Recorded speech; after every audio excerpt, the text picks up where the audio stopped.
ప్రభుత్వ ఉద్యోగుల పట్ల కూటమి ప్రభుత్వం వ్యవహరిస్తున్న తీరుపై తీవ్ర స్థాయిలో ధ్వజమెత్తారు సచివాలయ ఉద్యోగుల సంఘం అధ్యక్షుడు వెంకటరామరెడ్డి. ఉద్యోగులకు ఆదివారం కూడా సెలవు ఇవ్వకుండా వేధిస్తున్నారని మండిపడ్డారు. ఉద్యోగులకు 6,500 కోట్లు పెండింగ్ బకాయిలు ఇచ్చినట్లు ఆర్థిక మంత్రి పయ్యావుల చెప్పారని, ఎప్పుడిచ్చారో చెప్పాలని డిమాండ్ చేశారు.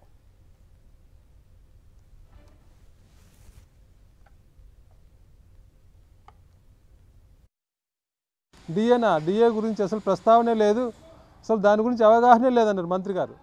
అంటే ఆయనకు డిఏ గురించి అవగాహన లేదా, ఎన్ని పెండింగ్ డిఏలు ఉన్నాయో అవగాహన లేదా తెలియడంలే. అంటే ప్రభుత్వం ఉద్యోగుల పట్ల ఎంత నిర్లక్ష్యంగా ఉందో, అంటే ఉద్యోగుల డిఏల గురించి మంత్రి గారికి అవగాహన లేదంటే ప్రభుత్వం ఉద్యోగుల పట్ల ఎంత ఉదాసీనంగా ఉందో అర్థమవుతుంది.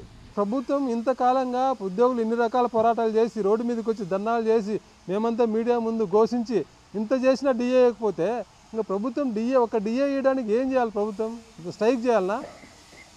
డిఏ కోసం కూడా స్ట్రైక్ చేయాల్సిన పరిస్థితి ఈ రాష్ట్రంలో ఉద్యోగులు కల్పిస్తుందా ప్రభుత్వం?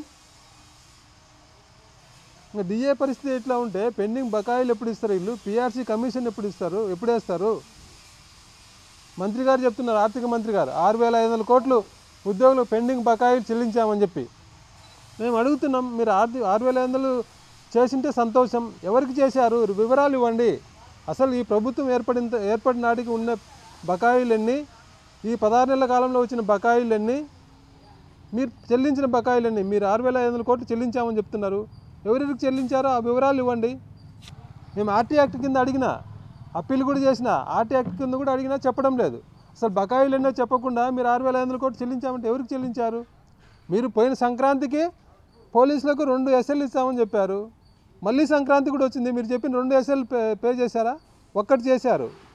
ఈ సంక్రాంతికైనా ఇంకో మిగిలిన, అంటే గత సంక్రాంతి రోజు మీరు ఇచ్చిన హామీ ఆ సంక్రాంతి చెల్లిస్తామన్న ఎస్ఎల్ అయినా ఈ సంక్రాంతికైనా చెల్లిస్తారన్న నమ్మకం లేదు ఉద్యోగులకు. పిఆర్సీ కమిషన్ అపాయింట్ చేయలే, ఇంకెప్పుడు మీరు పిఆర్సీ ఇస్తారు? పిఆర్సీ కమిషన్ వేసినాక ఆయన రిపోర్ట్ ఇవ్వడానికి 1 ఇయర్ తీసుకుంటారు, దాని మీద మళ్ళీ ఎగ్జామిన్ చేయడానికి 1 ఇయర్, మాతో చర్చించడానికి, ఇంప్లిమెంట్ చేయడానికి ఎంత టైం పడుతుంది? ఈరోజు పిఆర్సీ కమిషన్ వేసినా కూడా మినిమం 2 సంవత్సరాలు పడుతుంది దాన్ని ఇంప్లిమెంట్ చేయడానికి. మీరు ఇంకా డిలే చేస్తే ఇంకెంతకాలం పడుతుందో. అంటే 2029 ఎన్నికల దాకా పిఆర్సీ ఇచ్చే ఉద్దేశం ప్రభుత్వం కనపడడంలే. అసలు కనీసం డిఏ కూడా ఇవ్వడానికి కూడా ప్రభుత్వానికి మనసు ఒప్పడం లేదంటే ఉద్యోగులు అంటే అంత చిన్న చూపు, అంత నిర్లక్ష్యమా? అయ్యా మీరు డిఏలు పిఆర్సీలు అన్నీ అడుగుతున్నారు, అయిన తర్వాత మాకు ఆదివారం సెలవు ఇవ్వండి స్వామి అని చెప్పి అడుగుతున్నారు ఉద్యోగులు. అంటే ఉద్యోగులకు ఇవ్వాల్సినట్టు ఏవి ఇవ్వకపోగా ఉద్యోగులు ఎంత సతాయించుతున్నారో అర్థమవుతుంది దీన్ని బట్టి. ముఖ్యంగా సచివాలయ ఉద్యోగులు, పంచాయతీ కార్యదర్శులు, ఎంపీడీఓలు, వీళ్ళందరికీ ప్రతి ఆదివారం ఏదో ఒక పని, సెలవు లేదు, వాళ్ళకి పండగ లేదు, ఏమీ లేదు.